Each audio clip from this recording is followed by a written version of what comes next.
Bismillahirrahmanirrahim.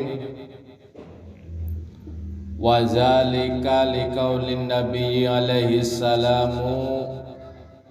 Rasulullah sallallahu alaihi wasallam bersabda, la tazalu ta'ifatun min ummati zahirina 'alal haqqi.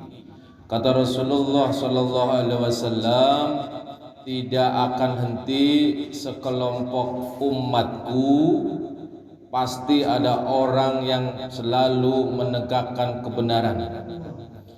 La yadurruhum, tidaklah membahayakan mereka, man nawa'ahum, ya, orang-orang yang memusuhi mereka, hatta ya'tiya amrullah, sehingga Allah mendatangkan urusannya, pertolongannya. Yakinlah siapapun mereka yang senantiasa istiqomah menampakkan kebenaran Allah Subhanahu wa taala, sekalipun ada orang yang tidak menyukainya, yakinlah dengan kesabaran Allah akan datangkan hatta ya'tiya amrullah, sampai Allah akan menolongnya.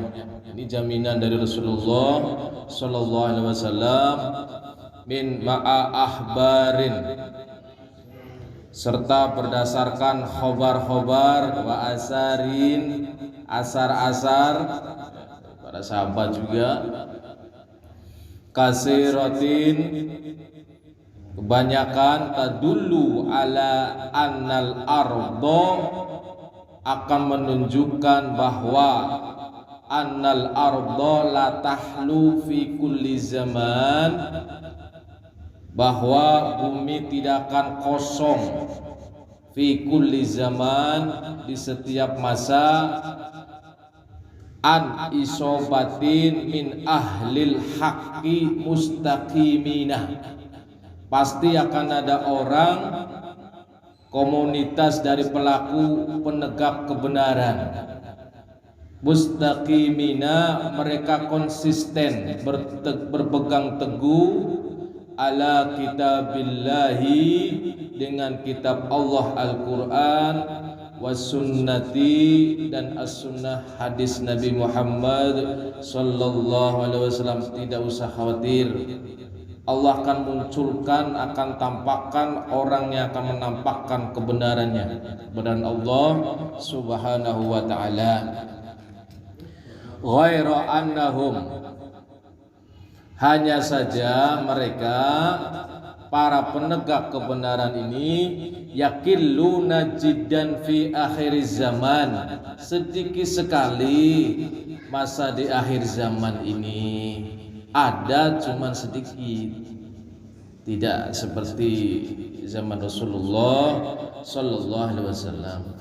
Wa qad yastatiruna, terkadang mereka, orang penegak kebenaran ini, menutup diri, hatta la ya'rifahum, hingga tidak ada yang mengetahui, wa yahtadiya ilaihim, dan tidak ada orang meminta petunjuk pada mereka. Saking apanya, kebatilan hampir merajalela, sehingga tidak terlihat tuh orang-orang yang menampakkan kebenaran itu. Illa talibus sadiku, kecuali mereka yang mencari kebenaran, warraghibul mukhlisu, dan orang-orang yang pencinta ikhlas, yang ikhlas menegakkan kebenaran karena Allah Subhanahu wa ta'ala. Wallahu ta'ala a'lam, Allah ta'ala yang lebih tahu. Kalau bukan orang at-talibus shadiq warraghibul mukhlis, orang cuek aja dengan orang-orang yang pembela kebenaran.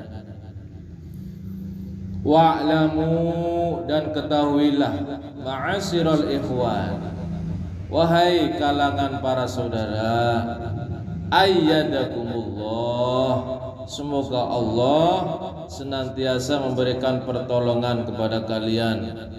Anna khairal qulubi, sesungguhnya sebaik-baik hati, wa ahabbaha ilallah, dan hati yang paling dicintai oleh Allah adalah makana latifan naqiyan, hati yang lembut, naqiyan minal batili, lagi bersih, minal batili dari kebatilan, wasyukuki keraguan-raguan, wa ma'anis syarri kulliha dan berbagai spirit yang jelek. Hati bersih itu terlihat, nggak ragu-ragu, jauh dari kebatilan, jauh dari keburukan, kejelekan. Wa'awayan lil haqqi, penuh hatinya itu dengan kebenaran. Wal huda, petunjuk. Wa ma'anil khair wassuwabi, spirit kebaikan. Wa fil hadisil qulub, dalam sebuah hadis Nabi Muhammad sallallahu alaihi wasallam, al qulubu arba'atun, kata Rasulullah sallallahu alaihi wasallam, hati itu ada 4 macam. Yang pertama kata beliau, qalbun ajradu fihi sirajun, hati yang mapan, yang sempurna, yang di dalamnya fihi sirajun, pelita, yazharu, yang selalu menerangi. Fadzalika, hati yang seperti itu qalbul mu'min, hatinya orang beriman, penuh dengan cahaya Allah, cahaya ilahi, cahaya kebenaran. Wa qalbun aswadun mangkusun, kata Rasulullah sallallahu alaihi wasallam, yang kedua hatinya hitam, tidak menentu, terbalik, mangkusun, terbalik, tidak menentu. Fazalika, maka hati tersebut qalbul kafir, hati orang yang kafir, orang yang ingkar kepada Allah, tidak mau taat kepada Allah dan Rasul Allah Subhanahu wa taala. Yang ketiga kata Rasulullah sallallahu alaihi wasallam, wa qalbun marbutun ala ghilafihi, hati yang terbelenggu, terikat dengan kulitnya, ala ghilafihi, dengan pembungkusnya. Fazalika, hati siapa itu? Qalbul munafiq, hati orang yang munafik, hatinya berbeda dengan bungkusnya. Bungkusnya bagus, hatinya jelek, itu orang itu munafik. Wa qalbun musfahun fihi imanun wa nifaqun, kata Rasulullah sallallahu alaihi wasallam, hati yang keempat adalah qalbun musfahun, hati yang bertolak belakang, fihi imanun, ada keimanan, wa nifaqun, ada juga kemunafikan. Campur aduk nih, nggak mapan. Fa masalul imani fihi, kata Rasulullah sallallahu alaihi wasallam, perumpamaan iman di dalam hati itu yang keempat ini, mislul baqlati yamudduhal ma'ul azbu, bagaikan sayuran yang dapat mekar, berkembang sayuran tersebut oleh air tawar. Itu kalau disirami dengan air tawar, itu sayuran akan mekar, tumbuh. Itu keimanannya itu begitu. Ketika keimanannya redup, lebih menang hati nifaknya itu, ya akan muncul hati nifaknya itu. Wa masalun nifaqi fihi, perumpamaan kemunafikan di dalam hati yang keempat ini, mislul qorhati, bagaikan luka, yamudduhal qayhu wassadid, luka itu dapat diperlebar oleh nanah, wassadidu, dan nanah yang bercampur darah. Kalau luka itu nggak disembuhkan kemunafikan di dalam hatinya akan melebar bagaikan luka. Ketika keimanannya yang berkembang disirami dengan siraman ya ajaran-ajaran Allah Subhanahu wa taala, insyaallah dia akan yang tumbuh imannya. Tapi ketika imannya redup, yang menang nifaknya, sudah melebar hatinya itu.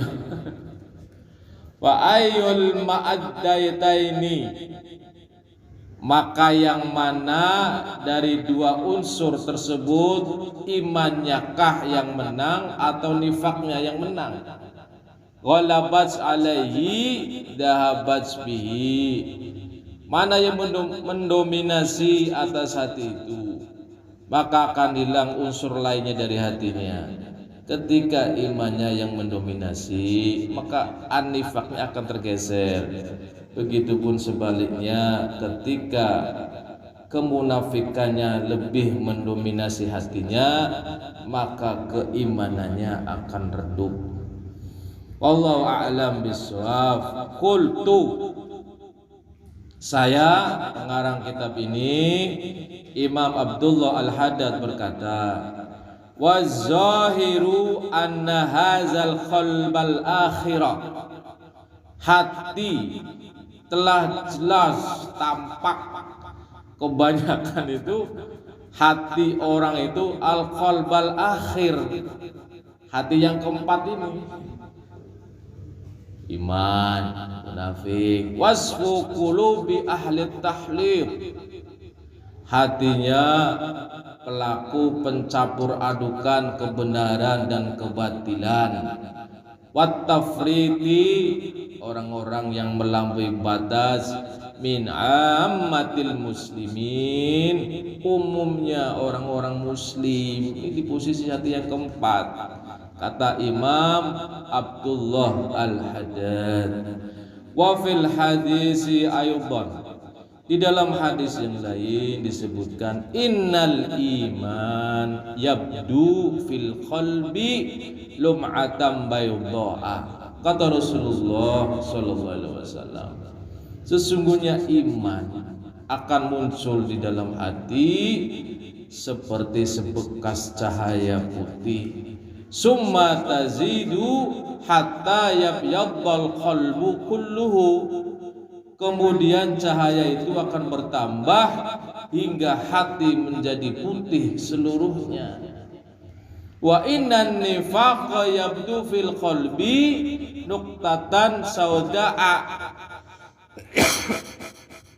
kata Rasulullah sallallahu alaihi wasallam, sesungguhnya kemunafikan itu akan muncul di dalam hati seperti sebagai noktah hitam. Summa tazidu hatta yaswaddal qalbu kulluhu, kemudian noktah itu akan bertambah hingga hati menjadi hitam seluruhnya. Summa na'udzubillah min dzalik. Maka kata Imam Abdullah Al-Haddad pengarang kitab ini, nas'alullahal afiyata wal wafata 'alal Islam.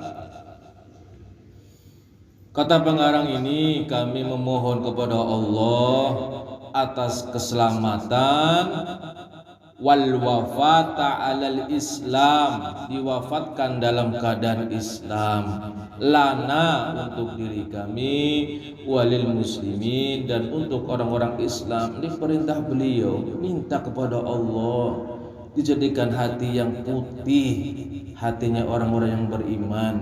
Jangan sampai double, iman iya, munafik iya. Summa na'udzubillah.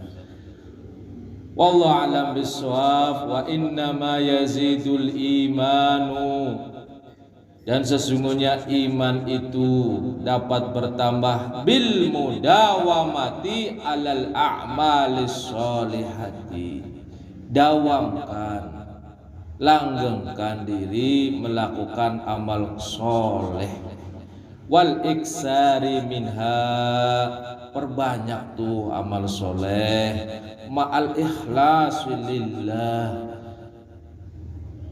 semata-mata keikhlasan karena Allah Subhanahu wa ta'ala. Ini akan menambah keimanan, kata beliau. Wa amman nifaqu, adapun kemunafikan, kata beliau, fa ziyadatuhu bil a'mali sayyiati, bertambahlah kemunafikan itu lantaran berbagai perbuatan as-sayyi'ah, keburukan. Min tarkil wajibati, seperti apa? Meninggalkan perkara-perkara yang wajib, wartika bil muharramati, terus menerus mengerjakan yang haram. Itu akan muncul nanti sifat kemunafikan dalam hatinya itu. Wallahu a'lam bishawab. Kama qala Nabi sallallahu alaihi wasallam, man aznaba zamban nukita fi qalbihi nuktatun saudaun. Kata Rasulullah sallallahu alaihi wasallam, siapa saja yang berbuat dosa, zamban dengan satu dosa, nukita fi qalbihi, maka akan dicoretkan di dalam hatinya itu nuktatun saudaun, satu noktah hitam. Fa in taba saqala qalbuhu, kata Rasulullah sallallahu alaihi wasallam, ketika dia bertobat, jika ia bertobat, maka akan mengilapkan hatinya lagi. Wa illam yatub zada zalika hatta yaswadda qalbuhu, kata Rasulullah sallallahu alaihi wasallam. Lalu jika ia belum bertobat, maka noktah hitam itu akan bertambah hingga hatta yaswadda qalbuhu, sampai akhirnya menghitam hatinya semuanya. Summa na'udzubillah min zalik. Makanya ketika kita berbuat salah, lah namanya manusia, berbuat kesalahan, cepatlah bertobat kepada Allah dengan memperbanyak istighfar. Wallahu a'lam bishawab. Fazalika ar-ranul ladzi qala Allah taala, maka noktah hitam itu adalah kotoran penutup hati. Qala Allah taala, Allah Subhanahu wa taala berfirman, kalla bal rana ala qulubihim ma kanu yaksibun. Al-Mutaffifin ayat 14. Allah Subhanahu wa taala berfirman, sekali-kali tidak demikian. Sebenarnya apa yang selalu mereka usahakan itu menutup hati mereka. Makanya perbuatan dosa itu akan menjadikan hati kita tertutup dari hidayah dari Allah Subhanahu wa taala. Wallahu a'lam bishawab. Fala syai'a asyarru wa adarru 'alal insani. Tidak ada sesuatu yang lebih buruk, asyarrun wa adarrun, dan lebih berbahaya 'alal insan, atas manusia, fid dunya wal akhirati, atas manusia di dunia dan akhirat, apa? Minaz zunub, dosa. Itu dosa itu lebih buruk dan lebih berbahaya untuk manusia. Wala yakadu yahlusu ilaihi su'un, nyaris tidak dapat manusia terbebas dari itu, dari dosa. Wala yanaluhu makruhun, dan tidak akan menimpa dirinya sesuatu yang tidak disukai illa min jihatiha, kecuali karena sebab dosa. Kita tertimpa sesuatu yang kita tidak sukai, mungkin disebabkan dosa-dosa kita, tidak mungkin dari Allah. Qala Allah taala, Allah Subhanahu wa taala berfirman dalam surat Asy-Syura ayat 30, wa ma asabakum min musibatin fabima kasabat aydikum, kata Allah Subhanahu wa taala, dan apa saja, wa ma asabakum min musibatin, Apa saja musibah yang menimpa kamu, maka adalah disebabkan fabima kasabat aidikum, disebabkan perbuatan tanganmu sendiri. Kamu banyak dosa, banyak maksiat kepada Allah, sampai kemudian Allah murka lah, diberilah musibah dan sebagainya. Bima kasabat aidikum, Allah alam biswab. Asy-Syura ayat 30. Fayambaghi lil mu'min, kata pengarang ini, maka sepatutnya bagi seorang mukmin itu ayyakuna ala nihayatil ikhtirazi minha, agar berada di posisi puncak penjagaan diri dari dosa. Jangan sampai kita tergelincir ke dosa, waspada penuh dengan dosa. Wa fi ghayatil bu'di anha, dan jauhi semaksimal mungkin menjauhi dari dosa. Wa in asaba minha syai'an, jika ia tertimpa dari dosa-dosa itu, fal yubadir bitaubati minhu ilallah. Berbuat dosa manusia, lupalah berbuat salah, berbuat dosa sedikit-sedikit. Pengarang kitab ini, bitaubati minhu ilallah, segera bertobat kepada Allah. Jangan numpuk-numpuk dengan dosa. Fa innahu ta'ala, maka sesungguhnya Allah Ta'ala yaqbalu taubata an ibadihi wa ya'fu anis sayyiati wa ya'lamu ma taf'alun wa man lam yatub fa ulaika humuz zalimun. Al-Hujurat ayat 11. Allah Subhanahu wa taala berfirman, Dia Allah menerima taubat dari hamba-hambanya, wa ya'fu anis sayyiati, memaafkan kesalahan-kesalahan kita.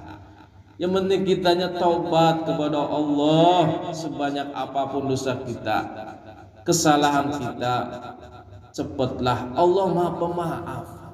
Wa ya'lamu ma taf'alun, Dia Allah mengetahui apa yang kamu kerjakan. Al-Hujurat Asy-Syura 25. Lantas wa man lam yatub fa ulaika humuz zalimun. Al-Hujurat ayat 11. Maka barang siapa yang tidak bertaubat, fa ulaika humuz zalimun, mereka itu orang-orang yang zalim. Yang penting bertaubat kepada Allah Subhanahu wa taala. Zalamu anfusahum fa'araduha lisukhtillahi, mereka mengenai diri mereka sendiri karena mereka menampakkan dosa lisukhtillahi, sehingga Allah murka. Bil wuqu'i fi ma'siyati, menjerumuskan diri ke dalam kedurhakaan kepada Allah. Summa bil israri 'alaiha, terus menerus mengerjakan dosa, bitarkihim at-taubata anha, sampai tidak bertaubat dari dosa-dosanya, terlena dengan dosa-dosa. Allati amaruhum rabbuhum biha, yang Allah perintahkan kepada mereka untuk selalu bertaubat kepada Allah Subhanahu wa taala. Wa wa'adaha biqabuliha wa wasofa nafsahu bizalika, dan Allah telah berjanji biqabuliha, untuk menerima taubat kita, dan Allah telah mensifati dirinya dengan hal menerima taubat, asal kitanya bertaubat.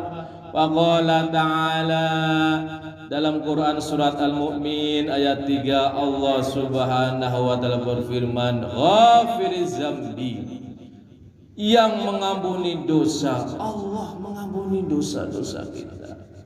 Wa qabilit taubi, menerima taubat. Syadidil iqabi zitauli, keras hukumannya, tapi Allah Ar-Rahman Ar-Rahim Al-Ghafur, Itu bertobat kepada Allah, sekalipun Allah hukumannya keras, tapi Allah memberikan peluang bagi mereka yang berlumuran dosa. Taubat kepada Allah.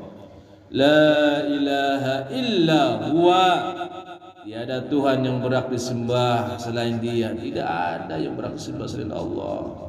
Ilaihil masir, kepadanya kembali semua makhluk. Fata'ammalu rahimakumullahu hadhil ayah, maka kalian renungkanlah. Pengarang ini ngomong nih, renungkan itu ayat Allah Subhanahu wa taala, Allah yang Maha Pengampun, terima taubat. Wa jama'at minal ma'asi syarifati wal asraril latifah. Akan ayat ini dan segala sesuatu yang terhimpun itu makna yang mulia, rahasia yang lembut. Allah Maha Rahman, Maha Rahim, Maha Ghafur. Al-ba'isati alal khawfi, yang membangkitkan untuk bersikap khawatir, takut, warroja, berharap, warrohbati, rasa menyukai, warrohbati, rasa gentar, wa ghairi zalika, dan lain sebagainya. Wallahu a'lam bishawab. Wa ma yatazakkaru illa may yunibu fad'ullaha mukhlishina lahuddin. Al-Mu'min ayat 13 sampai 14. Dan tiadalah mendapat pelajaran kecuali illa may yunibu, orang-orang yang kembali kepada Allah. Fad'ullah mukhlisina lahuddin. Allah pesan, sembahlah Allah dengan memurnikan ibadah kepadanya, hanya mengharap ridho dari Allah Subhanahu wa taala. Terakhir, wa qala Ali karramallahu wajhah, telah berkata Sayyidina Ali karramallahu wajhah, apa kata beliau? Inna lillahi fil ardi aniyatan, sesungguhnya Allah memiliki wadah-wadah di bumi. Ala wahyal qulub, ketahuilah, kata Ali bin Abi Thalib ini, wadah-wadah itu adalah hati, berbagai macam hati. Fahairuha asfa'aha, wadah yang terbaik adalah asfa'aha, wadah yang paling jernih, hati yang bersih. Wa aslabuha, wadah yang tegas. Wa araqquha, dan wadah yang lembut. Jangan tegas keras tapi nggak ada lembut. Itu. Nih Ali bin Abi Thalib kalau bisa jernih hatinya, tegas, namun wa araqquha, lembut. Summa fassara zalika, kemudian beliau menafsirkan hal itu, lalu beliau berkata, faqala asfa'aha fil yaqin, wadah yang paling jernih apa? Dalam hal keyakinan, mentauhidkan kepada Allah Subhanahu wa taala, la ilaha illallah, harus bersih, tidak boleh tercampur kesyirikan. Wa aslubuha fiddin, wadah yang paling tegas adalah persoalan agama, harus tegas, kebenaran, mengikuti perintah-perintah Allah, jangan dibelak-belokkan. Karena dunia haram jadi remang-remang. Waslabuha fiddin, tegas dalam persoalan agama. Wa araquha 'alal mu'minin, wadah yang paling lembut terhadap orang-orang mukmin. Jangan sampai kemudian kita keras dengan sama muslim, sama mukmin, kontok-kontokan, ya, permusuh-musuhan. Jangan sampai, harus lembut, merangkul dan sebagainya. Allah a'lam bishawab. Subhanakallahumma wa bihamdika, asyhadu an la ilaha illa anta, astaghfiruka wa atubu ilaik. Assalamualaikum warahmatullahi wabarakatuh. Ya Rabbi bil Mustafa balli maqasidana